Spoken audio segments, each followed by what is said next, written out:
Okay, good morning everybody. I hope everyone's having a wonderful day. So today we're going to be finishing up our discussion of AVL trees. Now, as a reminder, just make sure we kind of have the roadmap of everything. So the last couple of lectures, we were, for example, studying properties that the AVL tree has. Remember, an AVL tree is a binary search tree that satisfies the height balance property. So just remember, that means that every one of the internal nodes has to satisfy the following. It has to be that if I look at the height of my left child and the height of my right child, they cannot differ by more than 1. So this is something that we always have to keep in mind. And last day we talked about how we can resolve or a mechanism to allow us to fix our trees. Now, I didn't present you a proof to verify that those 4 rotations are capable of this. I'll let you think about it. I'm hoping that my example helped motivate why this would be the case. But I'll let you think about it. But the idea is, we talked about this idea of a rotation, and I introduced you to 4 kinds of rotations. We had our 2 single rotations, the LL rotation, the RR rotation, and the double rotations, the LR rotation, and the RL rotation. And they're all based around the idea of, like, whenever I have an imbalanced node, that means it violates the height balance property. Whenever this happens, what we do is we determine the taller of my 2 children, and then I select that as a node that I want to have. So I'm going to have 3 nodes. The imbalanced node, the one that is the taller of my children, then the tallest grandchild of the imbalanced node. So I'll identify 3 nodes, and those 3 nodes will help me figure out what rotation to apply. And depending on what operation we talk about, we may have to perform multiple rotations. So last day I showed you the algorithm for insertion, and I showed you the algorithm for rebalancing. So I thought it'd be a good idea we do an example with insertion, and so that you can also see this process of the rebalance AVL play out, okay? So let's start off with, so first, does that sound exciting to everybody? So we're going to start off with an insertion, and then we're going to be talking about removals, and we'll see what we get as a consequence of this. And I'll make some remarks about other self-balancing trees before we move on to possibly a new topic today. So, anyways, what we're going to do is we're going to do some operations on this tree. So I'm going to start off with this tree, and I'm going to insert a record with key 40 into it. So we're going to go through this carefully. And as we get cozier with this, I'm going to go a little faster. So we're going to insert 40 into this. So remember, the way this works is that we're going to do the put operation as we had it in previous lectures from the binary search tree. And then what I do is I figure out what node I did the insertion at, and then I apply rebalance AVL, and we'll walk through that process. The way I like to think of it is like a down process, where I go downwards to put the insert in the record. Then there's this up process for the rebalance AVL. So it's like it's a down up process. So anyways, if we were going to insert 40, just as a reminder, remember, we use the fact that we have the binary search tree property. So I will go, which way do I go here? So I'll start at 12. Do I go left or right? Yeah, I go right. So I'm right here. Do I go left or right? Yeah, right again. And of course, naturally, do I go left or right here? Yep, just right. Yeah, exactly, exactly. So now, what I do now is I'm going to put in 40 into this node. So remember, I do the insertion at the leaf node. So now this leaf node is going to be, I'm going to put inside this leaf node 40. So that would be for the record. And then I create 2 leaf nodes, right? Recall that when I create them, I set their heights to be 0. And then now I've performed the put algorithm. So far, we're doing okay. So this right now would be the node V in our algorithm, the one I do the insertion at. So far we've done the insertion. So now I've done this down process, and now we have to do the up process, the rebalance AVL algorithm. So now, the first thing it does is it checks if the node is an internal node. If it is, I'm going to update its height. So I recompute the height here. Then that becomes a 1, as I mentioned last day. Does That's why we could just get away with that. The algorithm does it for us. So then what I do is I'm going to now, because I did this at this stage, I now have updated the height, and now remember, I'm going to keep doing this until V is not the root. So what I'm going to do now is I'm going to go to my parent, and now that's going to be V, and I check the height balance property. Is it okay here at 30? Do we have to do anything at 30?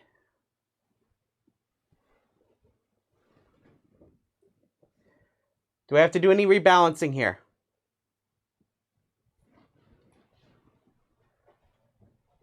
So notice I have 0 versus 1. We're okay here. So yes, we just have to update the height, which is the last thing we do in this iteration. So now I'm going to recompute the height. Now it's 2.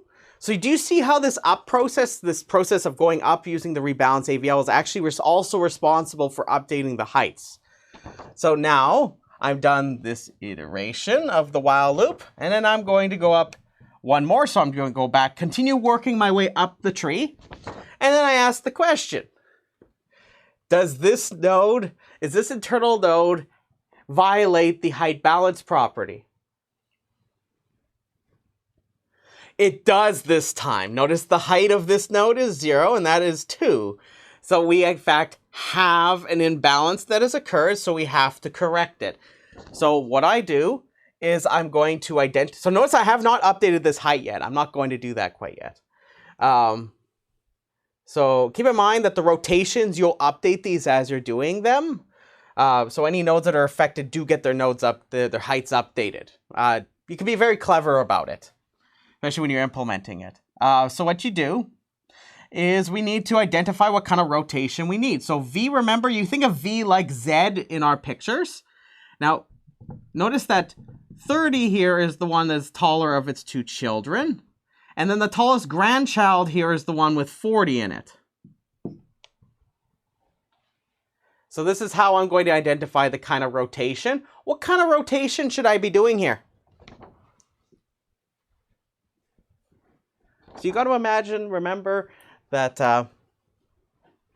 so what kind of rotation do I do? So all you do is follow what direction my nodes would be in. So if you imagine this as Z in our pictures, we have this as VZ. So I go right, there's Y, then I go right and I get X. So it tells you exactly which rotation, exactly, it's the RR rotation. So we're going to do an RR rotation. So a reminder, an RR rotation will perform a rotate operation on which node? On 30 here, right? Because that's Y. So it's going to do that on that node right there. So it's going to apply rotate on the node with 30 in it. So remember, I'm going to give the node with 30 a promotion, and I'm going to demote 17. So remember, if this makes it easier to remember, all I have to do is remember which subtrees I'm looking at. So remember, when I'm doing the rotation here, these are the 2 nodes, so I'm going to promote 30 over 17. This is one subtree, this is the second subtree, and this is the third subtree. So I have 3 subtrees, T1, T2, T3. And all I'm going to do is, as long as I have identified those, this becomes a lot easier to do. So remember, you got to imagine I'm raising up 30 and 17's coming down to the left. So just before I get to the other parts of the tree, let's just draw this out. So let's see here. What we're going to do is 17's going to come down, right? And we gave 30 here a promotion. And then that means that now let's just draw in the subtrees here. So T1 is just a leaf node. Its height is 0. The second subtree is another leaf node. Its height is 0. And then the third subtree is just the third one I have over here. So I'm just going to put that on the right.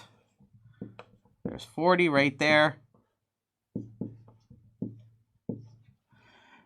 And then I'm just going to make sure that these heights of the three that were involved with this, I'm going to update them regardless. But keep in mind, this one technically I don't have to update. It's just sort of just dragging itself along with everything else. It's really this one that needs to get updated. Before I update, of course, this one, which the algorithm will do for me. So I update that to be a 1. So it used to be a 2, now it's a 1. So now let me finish the drawing here. So now we have the rest of the tree just kicking around here.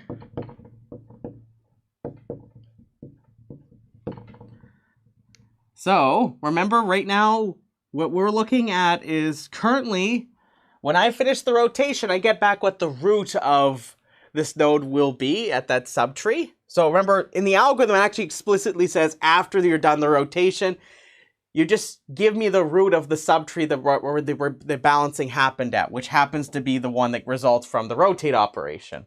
So in this case, that's what V is. I recompute its height, which now its height is still 2.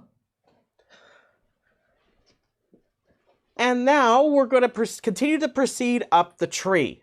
So far, are there any questions about this RR rotation I applied? Or is this okay? Give me 2 thumbs up if this is okay. I didn't lose anybody on the RR rotation, right? But if you have any questions, please don't hesitate to stop me.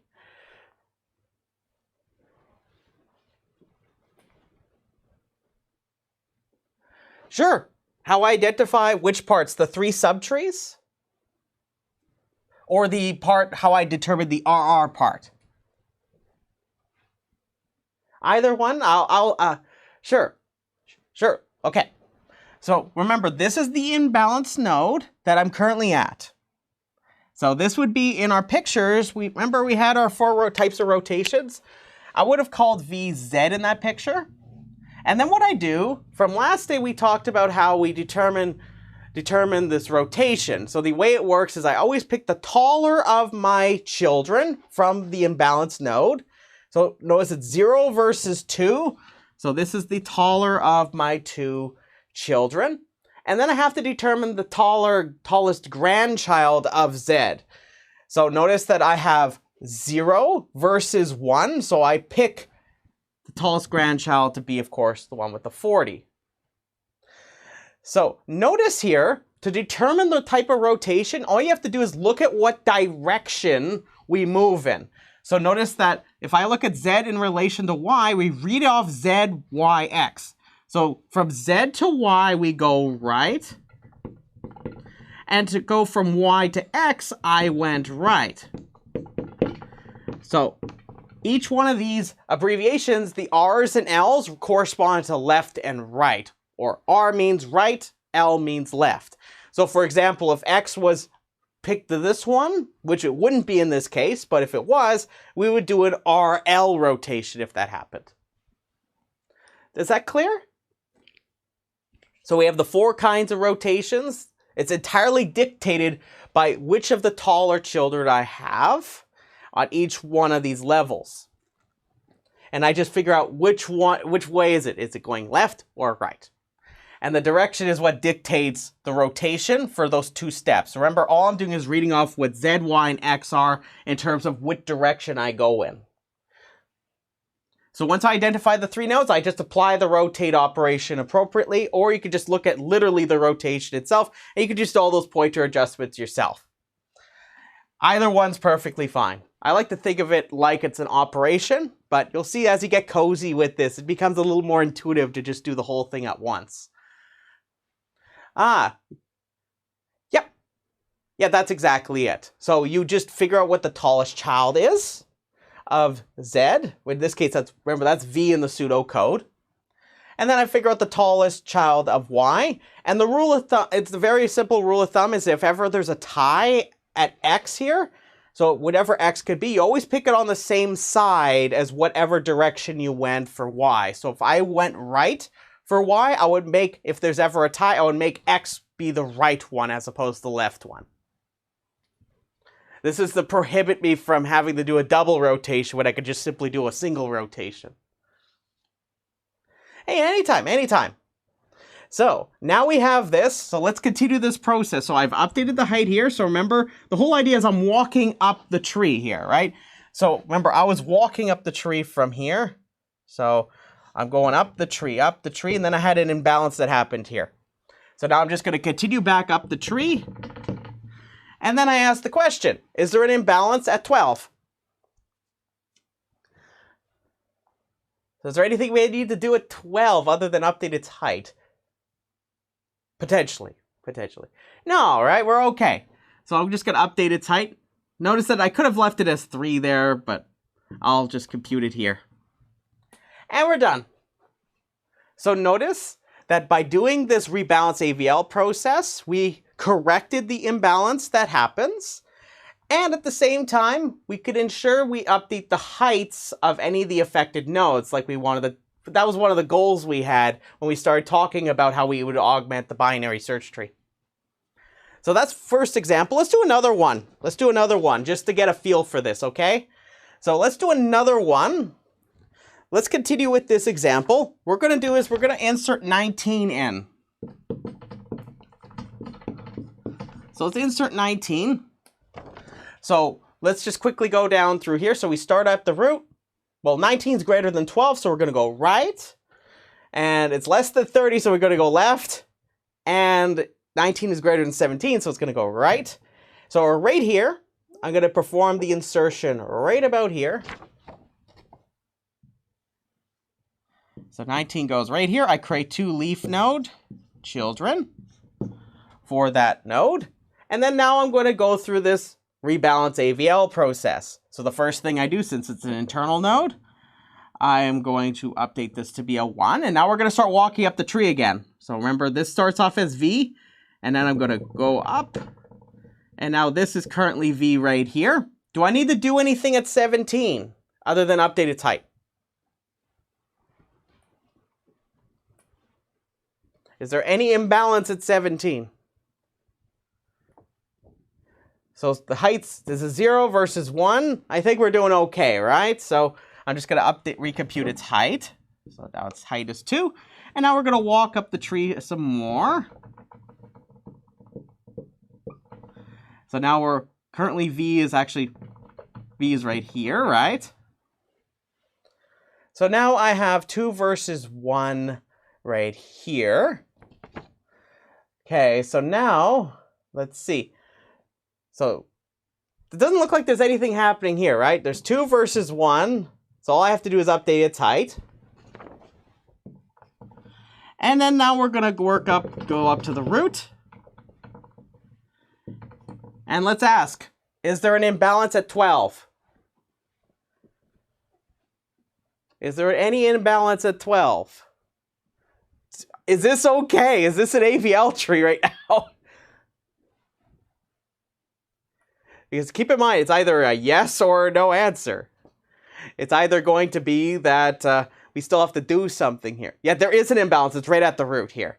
So notice that every time I go into if you actually look carefully at the pseudocode, we do still check the root. It's just that the way it works is that just prior to the very last check of that, you would remember every time it accesses the parent of each one of the nodes. So the last iteration will happen at the root. So notice here, I have heights 1 versus 3. That is indeed an imbalance. So we need to identify the 3 nodes for our appropriate rotation.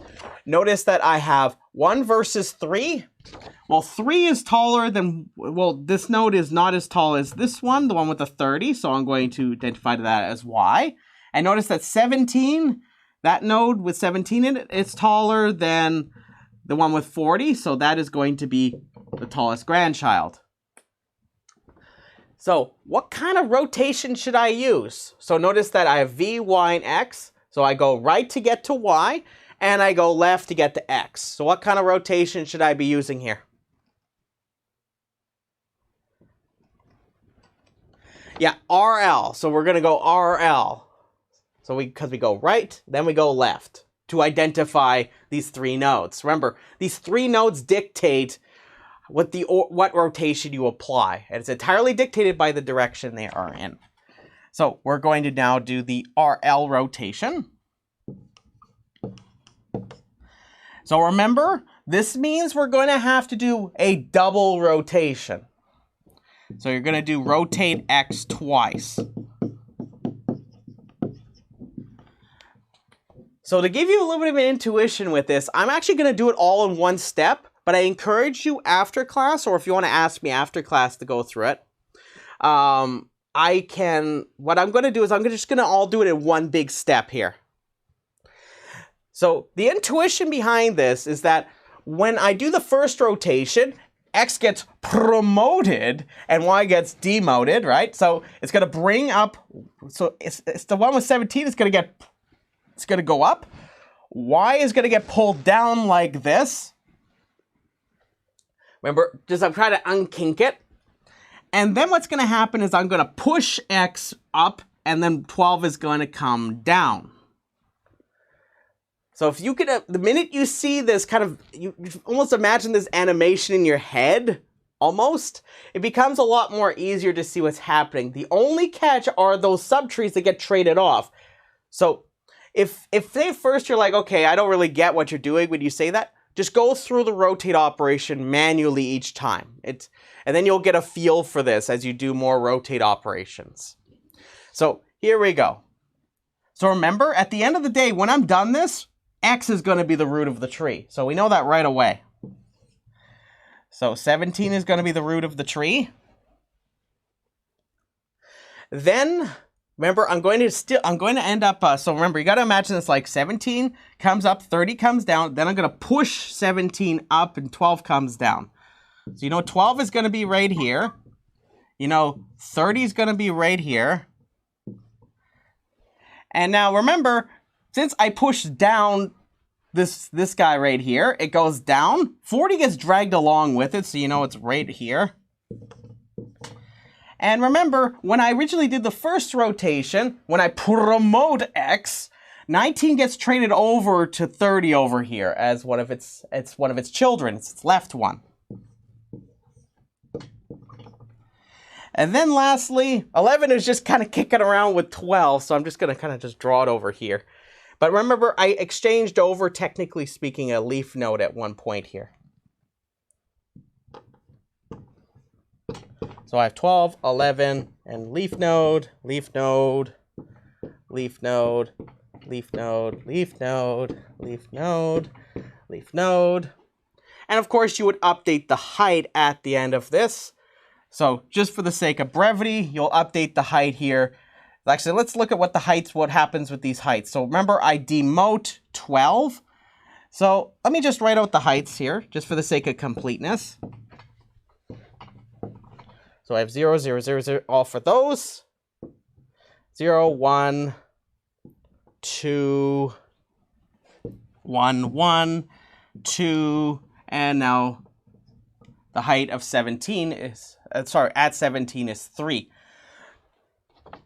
So notice, remember, like I tell you, the rotation, remember, you got to imagine it like I'm pulling this thing. So remember, it's like I'm pulling a string. I'm pulling this to balance it out a little bit. So notice that when I look at the heights here, notice that this one's one higher than I would like it to be. So I drag over to the other side so I balance it out. Does everybody see that? There's sort of a catch with this that we're going to talk about in a moment.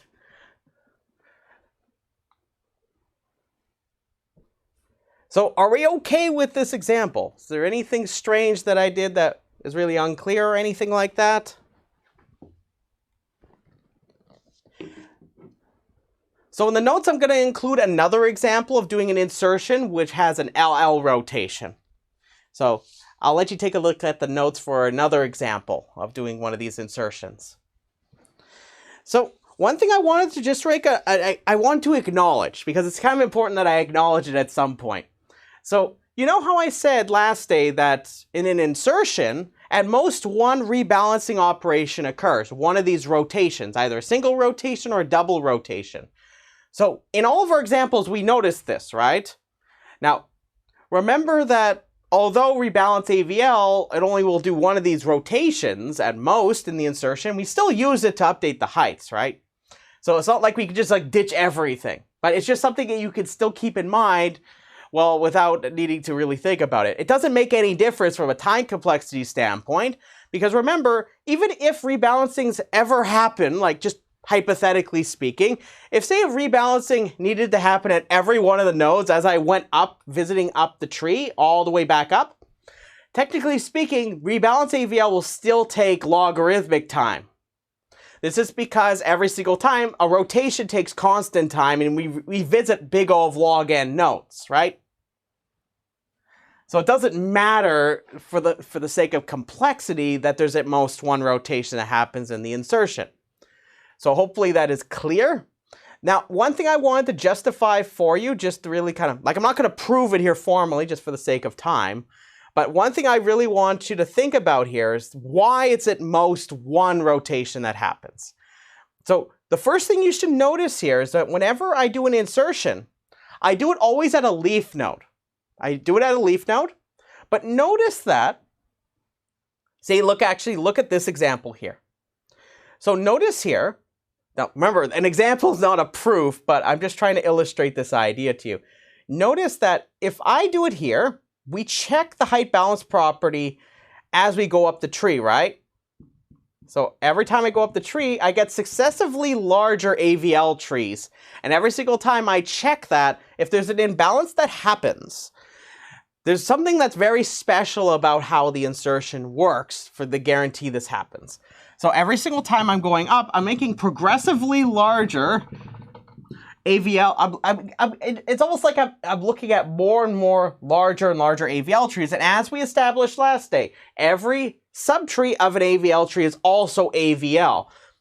And the thing that makes the rotation special, like our single rotation and double rotation, is that locally speaking, from the perspective of those three nodes we identify, we correctly adjust the heights. So the question really becomes, okay, so how do we know that we're indeed dealing with the culprit that causes the imbalance? And here's the thing that actually happens. And we actually see this in both the examples we did.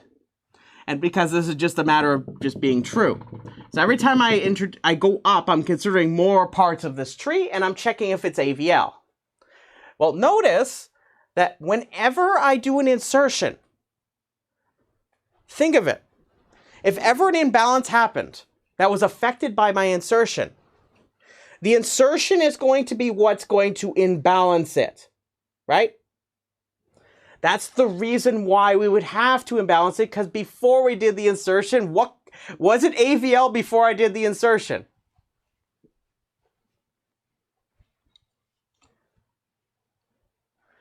It was. So when the insertion happens, if an imbalance happens, it was because of the node I inserted in. But here's the other catch, is in this process, every single time I check if there's an imbalance that happens. But every time I do this, it's along this, what we call an ancestral path. It's starting from some leaf going up towards the root. But notice that when an imbalance happens, when we identify the imbalance at some node, notice that the taller of the two children will always contain, if I look at this pathway, whatever node I inserted at, if there's ever a tie, it may as well not matter, but the point is that there will be some pathway equivalently that will contain a path from the node I inserted to Y. And this is actually one of the main reasons why we never have to do it more than once. It's because we always identify the culprit for where the rotation needs to happen. And it's always affected by the node we do the insertion at. So you're going to see in a moment that if we don't know if this happens, we can't guarantee at most one rotation happens. Is that clear, everybody? So the rotations are, one of our 4 rotations will in fact locally fix the tree. And because every subtree of an AVL tree is AVL, we can ensure that we don't affect other parts of the tree. So that's one big thing. But the big part of the reason why we never have to worry about other parts of this tree is because we actually only locally affect the tree that is the one that caused the imbalance in the first place. And the one other catch is that the height doesn't really get affected. So it doesn't affect imbalances, it doesn't percolate any imbalances elsewhere. But I'm not going to prove that here, but I'm hoping I gave you a little bit of an intuition of why this would be the case. So based on what I said, and I kind of brought up as a little subtle detail last day, that isn't going to be true when we do removals.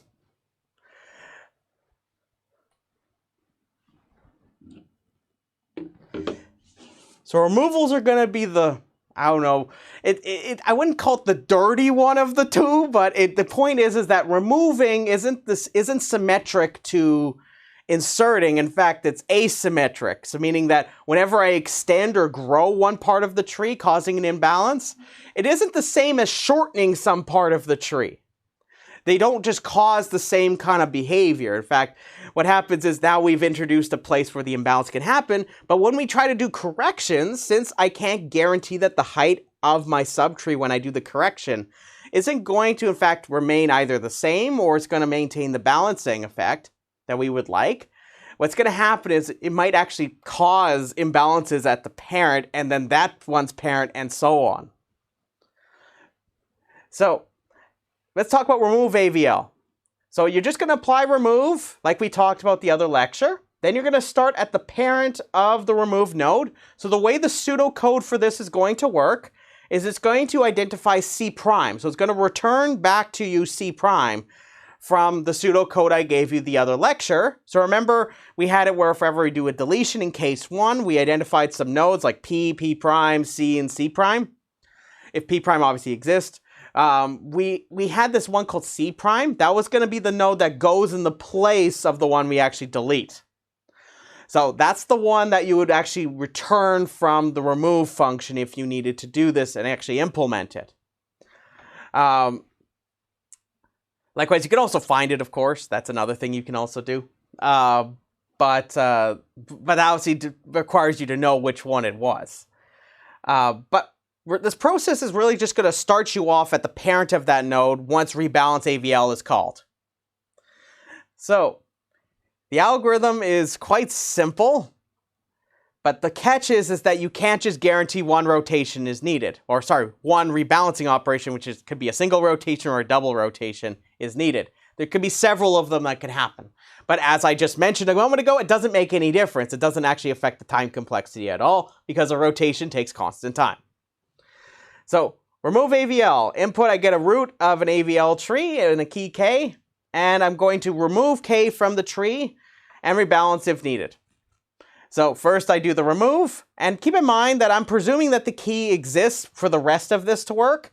So if you need to make this work, you would just simply have it where if the search fails, which in ours, I believe it gives us a value that it fails to do the removal. In that case, instead, you would just do, you would throw an exception to prevent this the rest of this from happening. So let V be the one that we called C prime in the pseudocode for the remove, and then you're going to call rebalanceAVL on this. And that's all it is. So if we go through the analysis for this, I'll give you a moment to copy this down. I'm going to start talking about the analysis because it's really simple, because it's very similar to the one we had for putAVL. So remove we established the other day. This is going to take, well, keep in mind that technically speaking, you can get both of these in big O of H time. And we established also rebalanceAVL also takes big O of H. And since H is big O of log n, that means that the worst case running time of removeAVL is what?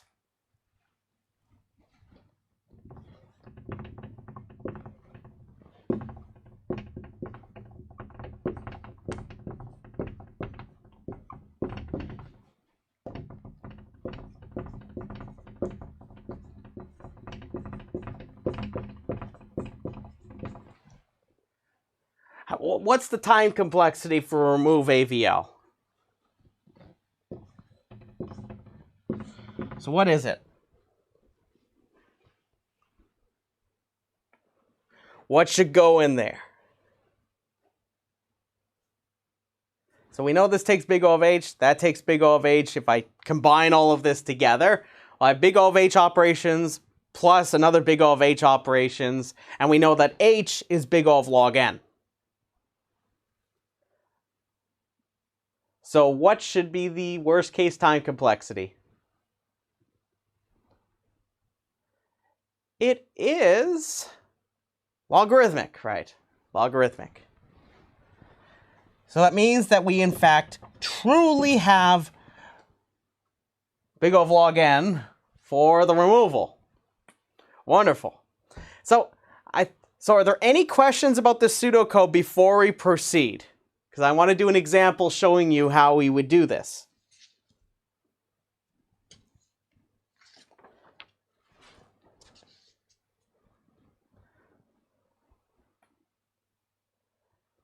So if we're okay with this, give me 2 thumbs up.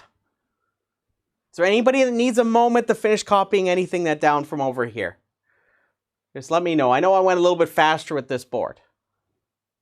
So I just wanted to make sure I don't miss anybody.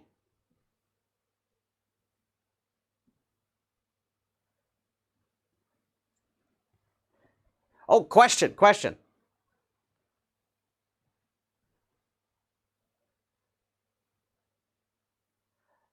Okay, I'll give a moment here. But yeah, no, so just to give you kind of a heads up of what's going to be coming, we're going to do the same process. So remember, we're going to have this downward process, except the thing is now we're doing remove as opposed to putting. So we need to, remember, you have those 2 cases, right? So you're going to have to make sure you take that into account. Then you're going to ultimately have it where you do the removal. We're going to identify C prime, and then what happens is we're going to start this rebalancing process at the parent of C prime. And then we're going to work our way back up. But the catch here is that we cannot guarantee that at most one of these these rotations, like the single or double rotations, is going to happen. We might have multiple of ones of these that it's going to happen. So that being said, is it okay if I head on over to this board now? Just want to make sure I don't miss anybody.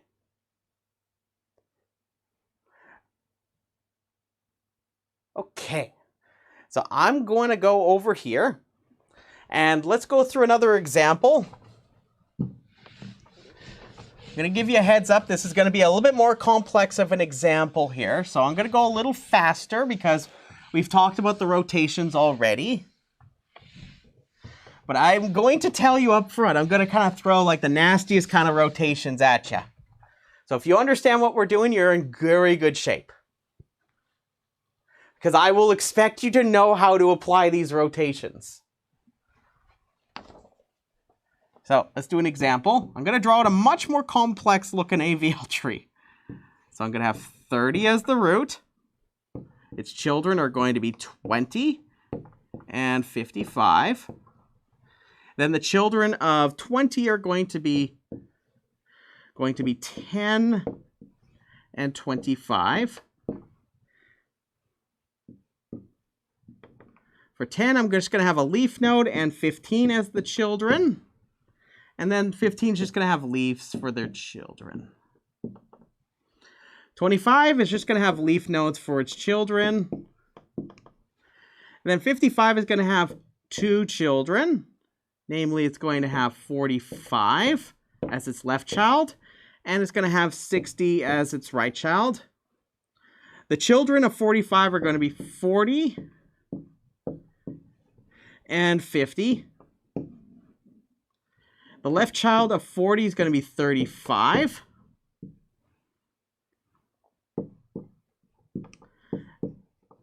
And I'm just going to fill in the rest of this left subtree of 45. Sorry, at 55, the left subtree. I'm just going to fill in the rest of these nodes with leaves.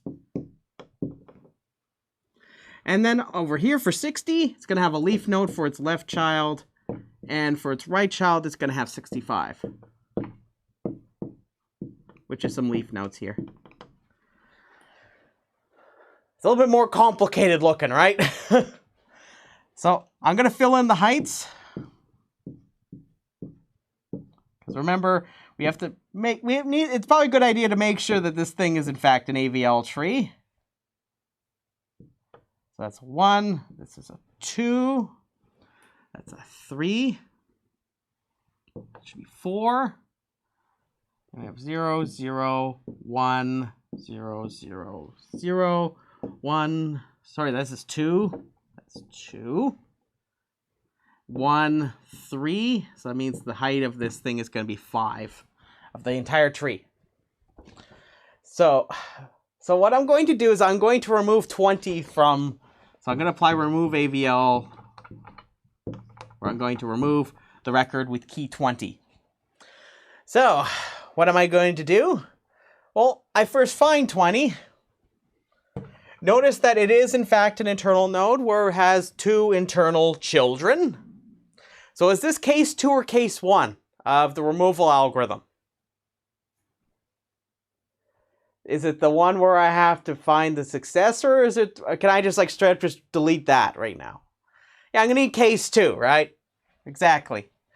So I'm going to need case 2. So I'm going to figure out what the successor is, and then I'm going to copy its contents into here. So I'm going to, 20 is now going to be replaced with 25, and then I'm going to delete this node here, right?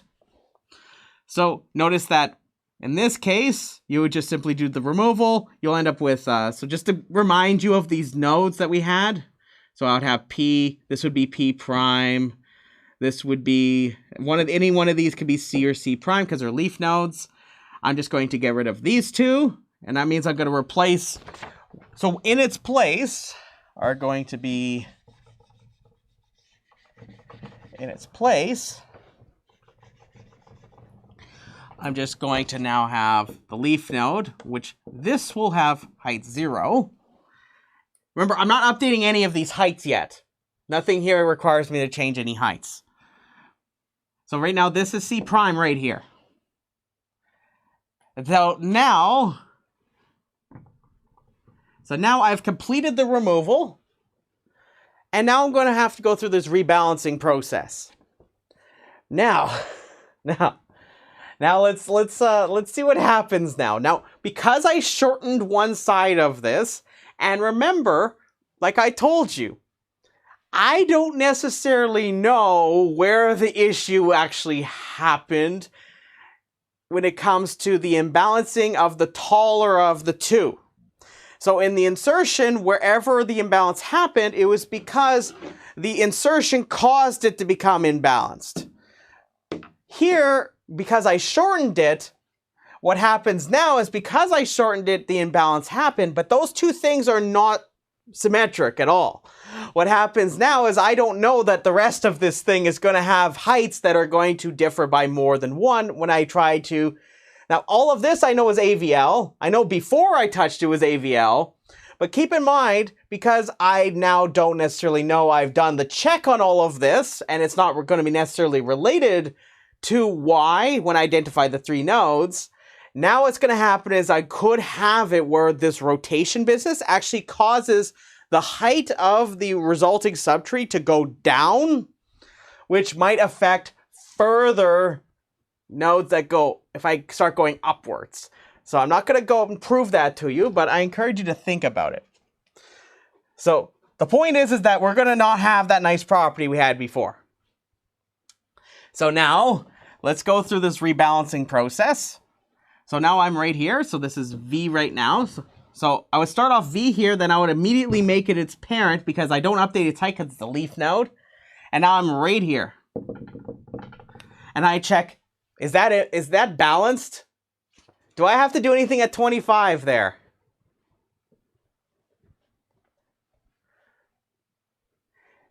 Is that subtree an AVL tree?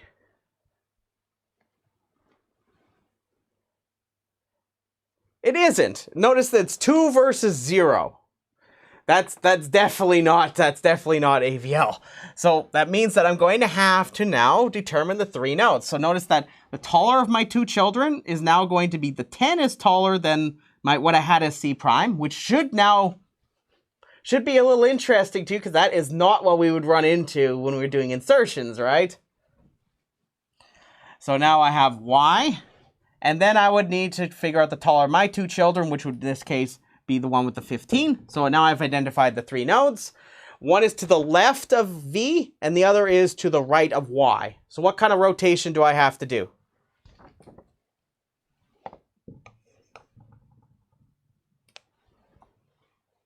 So what kind of rotation do I need to do, everybody?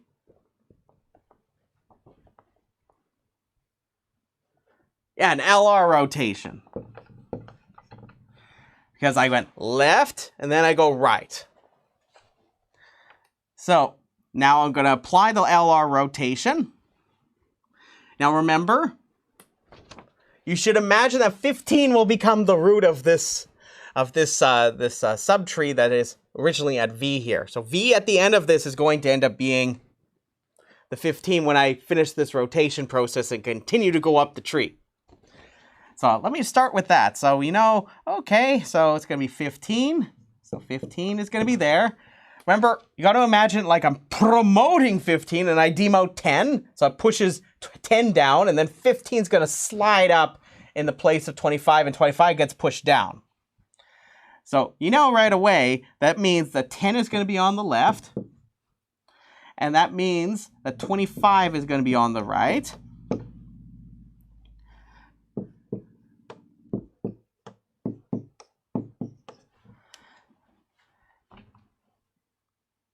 Which this shouldn't be very surprising, right? We have 3 nodes. They're going to end up looking like this. And remember the rotate operation, which comprise our single and double rotations. So they make the parts of them, remember, they preserve the binary search tree property. So if you do a rotation, it does not preserve that, you know you probably did it wrong. So that's another thing to watch out for. So then I have 30 up here, and I'm going to draw out the rest of this tree. So I have 55, 45, 60, 65. Then I have 40, 50, 35, and then just a whole whack of leaf nodes here. Just a whole bunch of these. Whole bunch of them. Okay.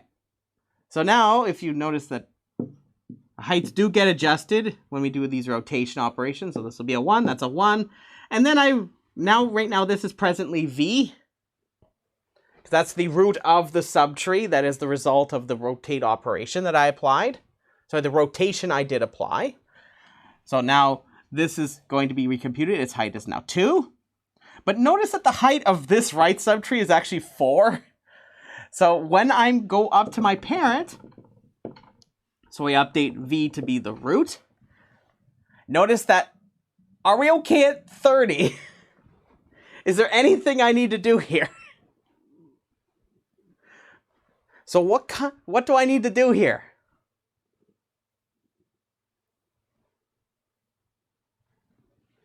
Yeah, I'm going to have to do the rebalancing. Exactly. I'm going to have to do the rebalancing. So notice that this is the taller of the two. So I have Y being this one. And 45 should be the taller versus 45 versus 60 should be this one. So what kind of rotation should I apply here? What kind of rotation? So notice, yeah, indeed. Yeah, the RL rotation, because I go right. So you could imagine it like I'm comparing. So remember, if you ever were to implement this, what you would do is you would check V's right child and you see if it actually is this one. And if you check the left of Y and it's X, then that's how you can identify, at least if you're thinking about this in terms of code, what this would actually look like. So you would actually just have a sequence of if statements just checking if you have a single rotation or a double rotation that needs to happen. So if they're on the same side, both of them, or they zigzag. So yes, we have an RL rotation. So you know right away that 45 is going to be the root of this tree. So remember, we're going to promote 45 and 55 gets pushed down. It's going to trade it off 50 in this process over to its right subtree of 55. Then what's going to happen is 45 is going to get promoted over 30 and 30 is going to come down. So here we go.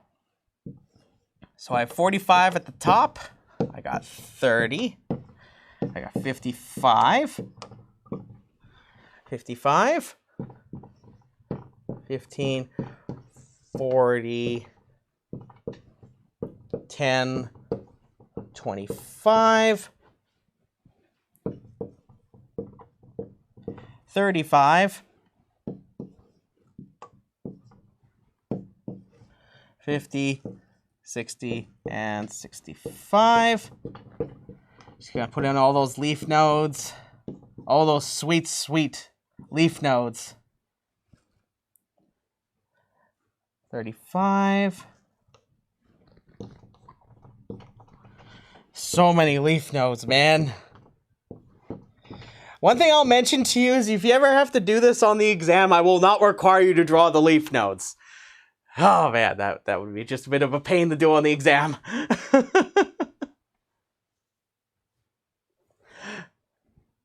So this is the resulting tree I get. So notice that when I look at the heights here, you'll end up with this being a 3, because it's going to be 3 versus 3. Because remember, by rebalancing in this manner, the idea is that I'm going to try to push this over. So I'm trying to move it over like this so I can get the heights better balanced. And then the height here becomes 4. So do you see how the height, by the way, can change at a node like this? This is something you have to watch out for when you're doing removals. That's actually one of the reasons why you may have to do it multiple times. So any questions about this example? So the main thing I'm trying to illustrate to you is that more than one rotation can happen. Other than that, we already seen how we do removals.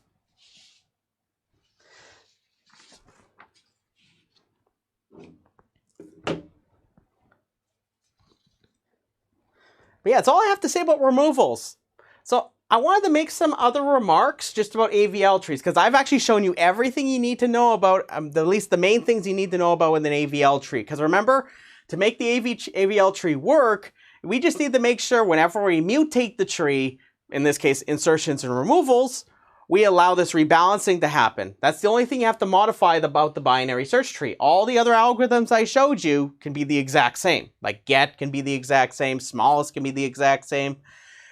We just modify the insertion and removal algorithms to have this additional set of steps.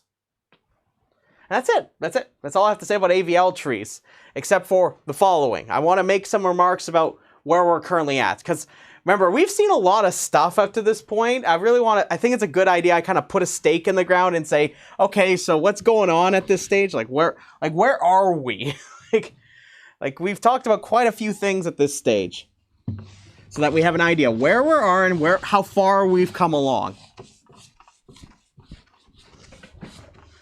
And also want to mention a couple things you can do with these AVL trees that you couldn't do with any of the data structures I've shown you up to this point.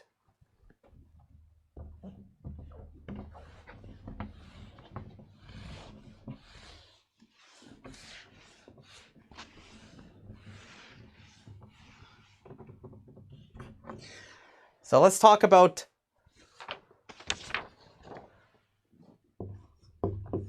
AVL tree performance.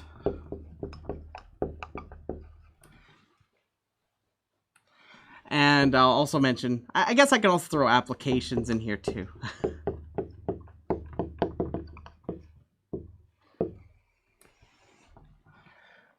So, just to summarize,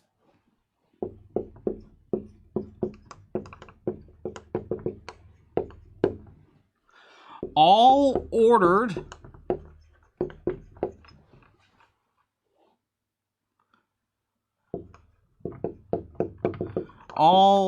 I should technically say all main order dictionary operations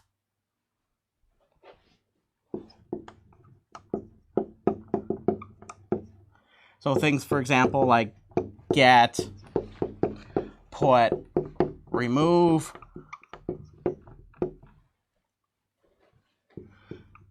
can be implemented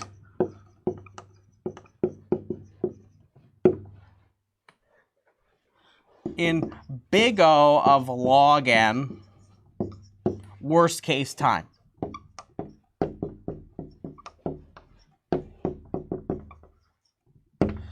An AVL tree uses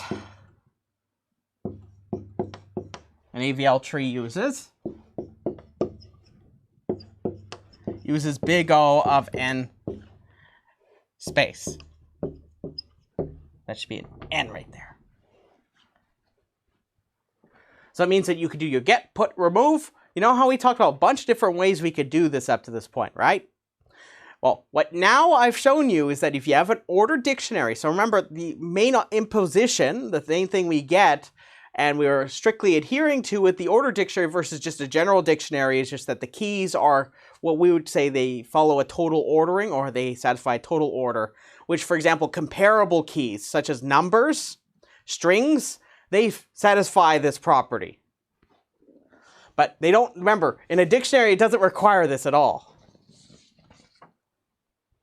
But in this very specific kind of situation, you can actually improve all the worst case time complexities to logarithmic time, which is an improvement.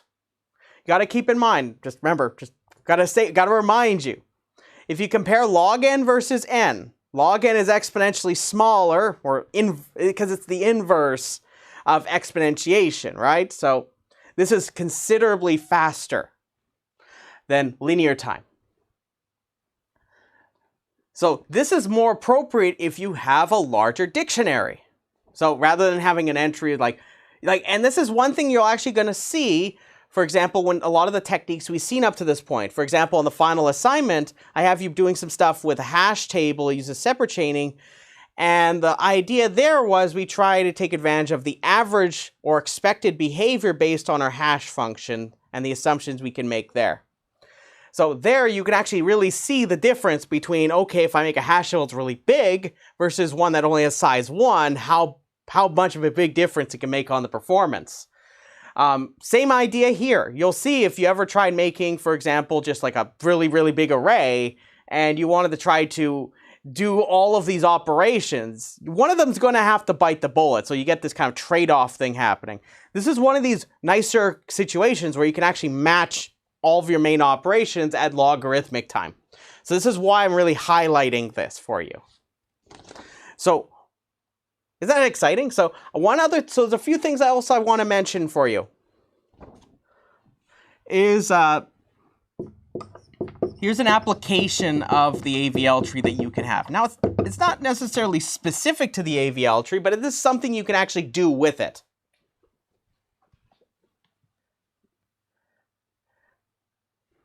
So if you use big O of n extra space,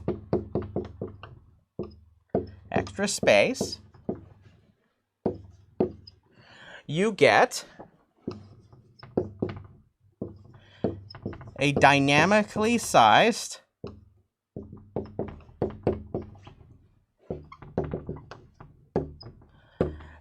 data structure. You get a dynamically sized data structure.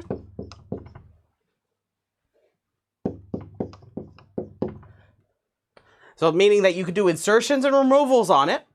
That could support sorting.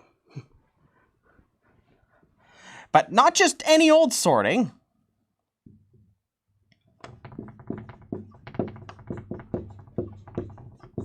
Supports sorting in big O of n log n time. Worst case.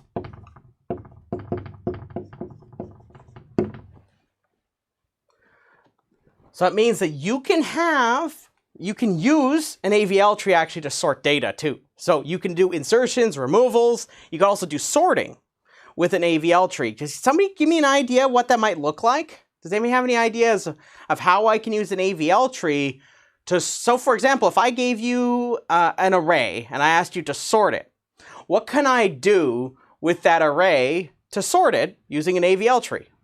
Is there any ideas? So the key thing is you might notice I'm going to be using a linear amount of extra space. So yes, so you know that we have access to an in-order traversal for a binary search tree, right? So that's one thing you know. So you know that you could do an in-order traversal on a binary search tree. And we know that takes big O of n time to do. So let's think about this. So I imagine I give you an array. I'm going to make an empty AVL tree. And then I'm going to just do put AVL operations on each one of the the numbers in that array, or numbers or records, whatever it might be. I'm going to put those into my AVL tree. And I've told you if you ever need to have duplicates, how you can easily modify these trees to allow that to happen if you'd like that. For the sake of our discussion, I'll just presume they're all distinct.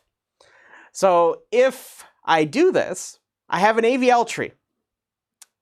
Each one of the put AVL operations takes log n time. So if I do n of them, how long does that take in terms of big O? So how long does it take for me to insert n elements into an AVL tree? N log n, exactly. So n log n in the worst case. And then all you have to do, exactly as was pointed out, you just do an in-order traversal of your AVL tree, which takes linear time in this number of records that are, or elements that are in the tree, which is also the same number of elements that are in the array. You could just copy them over from left to right into your array, even if you wanted to. And that's actually how you could sort it. So, is that amazing? So you actually have another sorting algorithm that comes as an extra perk of the AVL tree. But here's the great thing, is that this is a dynamically sized data structure. So you get insertions, you get removals, you get, like, if you want to create the smallest, like, you get all of these operations. They all take logarithmic time. But you also get sorting too at the same time complexity as merge sort, for example. So that should look at me like, that's pretty awesome, right? Like, we've never had a data structure that's capable of this and all of these things. So this is one of those great examples where the trade-offs sort of meet in the middle, but the thing is, we get the best of all opportunities. And you might ask, Dan, can we make this go any faster for, like, the sorting? The answer, unfortunately, is that no, not in the worst case, without any additional information. So keep in mind that for general comparable objects, as per what you can use with an ordered dictionary, this is actually the fastest you can do in the worst case. So this should really be attractive to somebody. Be like, yeah, look, that's great. That's great. So that's one remark I wanted to make, is that you can do sorting with an AVL tree and you get the n log n time, just like you had with merge sort. And also like those very specific circumstances with quick sort. So, another thing I wanted to point out is that there do exist other self-balancing trees. I did acknowledge this earlier.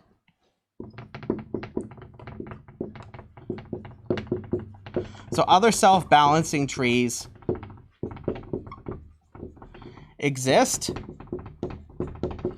such as the red-black tree. So very often when you're talking to people about self-balancing trees, usually the AVL tree is often compared to the red-black tree in practice. So the red-black tree and the AVL tree are I would argue, some of the two most common self-balancing trees people talk about. So I am not going to show you the red-black tree, but I'm going to show you actually a lot of elements that make the red-black tree work with another data structure later on, next week. So you might ask, okay, so what do we have to keep in mind when you think about the red-black tree versus the AVL tree? The first thing is that the AVL tree, as I may have mentioned in class, if not I didn't, the AVL tree has a much more rigid structure. It's closer to being balanced. It's not perfectly balanced, but it is closer to being balanced than a red-black tree is in terms of bounds on the height. So it is more rigid in its structure, so it makes the AVL tree much more appealing if you just need to do a lot of searches on the tree.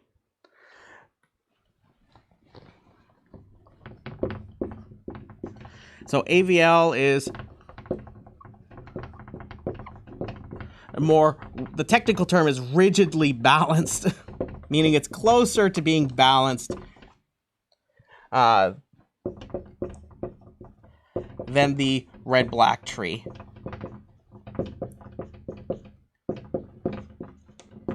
Which the bounds on that is like, it is quite much more similar to the bound I gave you in class. It's like bound 2 roughly. 2 times the being perfectly balanced at most. But keep in mind, these are data structures that are used very often in practice. So the red-black tree, for example, is very commonly used in a lot of standard libraries. But the main reason why the red-black tree is is preferred in some circumstances is that typically it's better for doing insertions and deletions. But this is because the fact is it isn't nearly as rigid. So it's able to, and keep in mind, the red-black tree also uses rotations in a somewhat different way, but it's the same key idea. So if you learned about the rotations here, the idea is very similar. So the point I'm getting at is that the red-black tree is appealing for certain operations, but it has the same worst-case time complexities.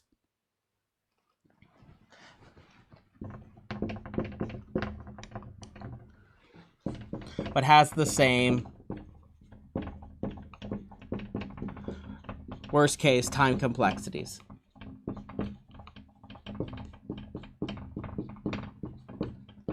And by the end of next week, that should not be very surprising. Because like I said, there's going to be another data structure. I'll allude to it, but I won't go into much detail beyond that. There's another data structure that is closely related to the red-black tree I'm going to show you in class next week. And it also has the same worst case time complexities.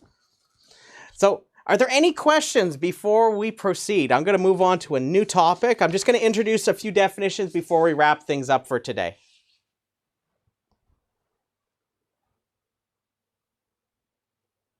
Any questions about AVL trees?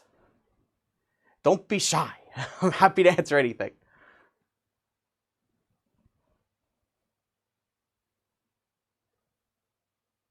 Okay, so I'm going to introduce a couple definitions because the final parts of this course, so the last set of lectures we're going to have, the last few lectures after this, we're going to be focusing in on generalizing the ideas that we've been talking about the last weekish. So, you know how we talk about binary search trees and binary trees, and I introduced before that the idea of a rooted tree. What I want to do is kind of come back to that. I think that we might be able to find a way using all of the trickery and fun tricks that we figured out learning about data structures in this course. I thought it'd be a very natural thing for us to see, can we take the ideas that we have and generalize them so that we can have much more general classes of search trees? So not just binary search trees, but say, for example, I want to have more children for my nodes. So, for example, by doing this, if you have more children, what it does is it makes the trees more bushy. And yes, that is it is a phrase that people use to describe trees, which makes sense. If you have lots and lots of branches, it gets bushy. And a very bushy tree like that, if it has lots and lots and lots of children, but it's very flat, like it's not very tall, you might get some nice performance out of that. But also there's some other reasons why, which will become much more clear towards the very last lecture in this course. But the point I'm getting at is you're going to look at this more like an exercise we're going to walk through. We're going to generalize the ideas that we had for binary trees and binary search trees. So we're going to call these multi-way search trees. So all the data structures we're going to talk about for the last part of this course are all going to be related to multi-way search trees. So we're going to generalize the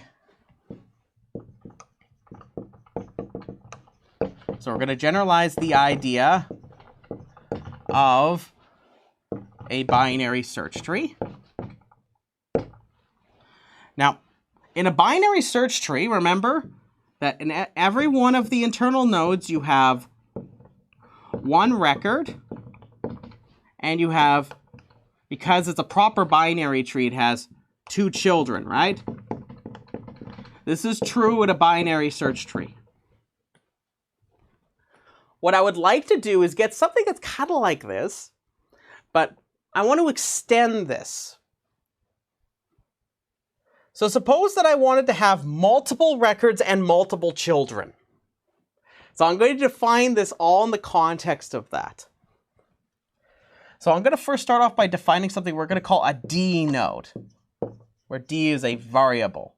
But you're going to very often see that we're going to use D like it's almost like some parameter that we have control over.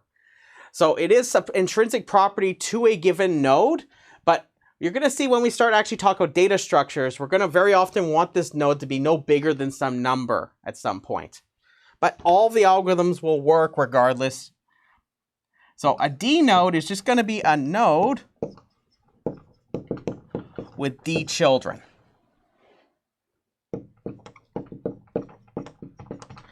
So C1, C2, all the way up to CD. And what I'm just going to draw you a picture, but next day I'm actually going to formally define this for you, okay?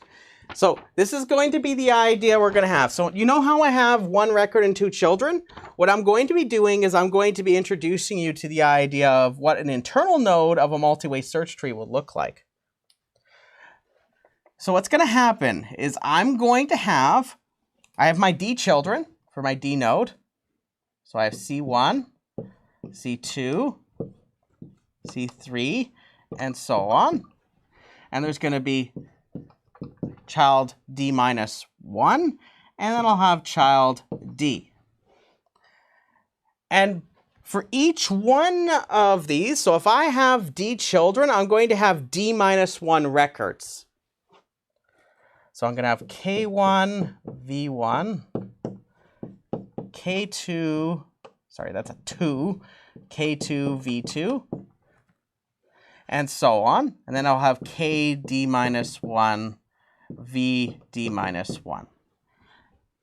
At first, this will look a little strange, but let me give you the idea. So I'm going to formally define this next class, but this is going to be how we're going to do it. You know how we have the binary search tree property? How we have, okay, all of the records that are in the left subtree, meaning, say if I had an internal node here, all of them will be less than my key. And I had it where this would be for the right subtree, all the keys are greater than my key, right?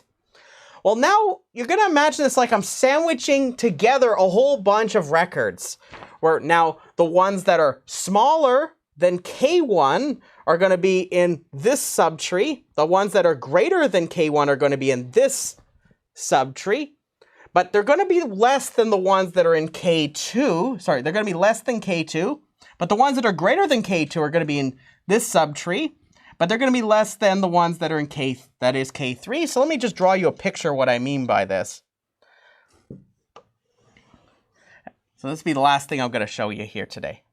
So very often when we think about this, we introduce sentinel values just to make this a little easier to visualize. So I'm going to have K0 and KD. And as not craft dinner, I always have to have this weird inclination to think of it like that. So I have K1, K2. So it has to be that K1 is less or equal to K2, K2 is less or equal to K3. In fact, if it's actually a dictionary, it would be that these are strict, right?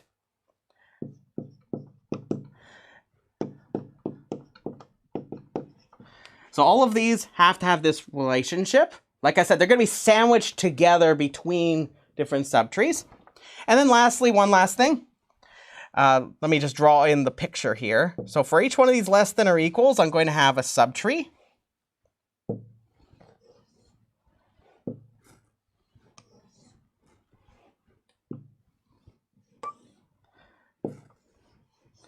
So all the ones that are greater than this key will be, so anything that comes to the right of this, just like you think of it like the right child, will be greater than KD minus 1, which is the largest key in the node. Anything that is less than K1 will be right here. The thing that's like the furthest left child. Anything in here is greater than K1 but less than K2. Anything that is in this subtree is greater than K2 but is less than K3. Anything that is right here will be greater than KD minus 2 but less than KD minus 1. And so on. So this will actually be what the structure of this will look like at every one of the internal nodes. This should remind you of the binary search tree property because it's a generalization of it. So anyways, with that being said, we're going to stop right here. When we come back, we'll define what a multi-way search tree is. And I want you to keep these pictures in mind when we do so, okay? And then we'll see what we can do to extend all of the operations we have. So I'll say thank you very much and have yourself a beautiful weekend. I'll see you on Monday.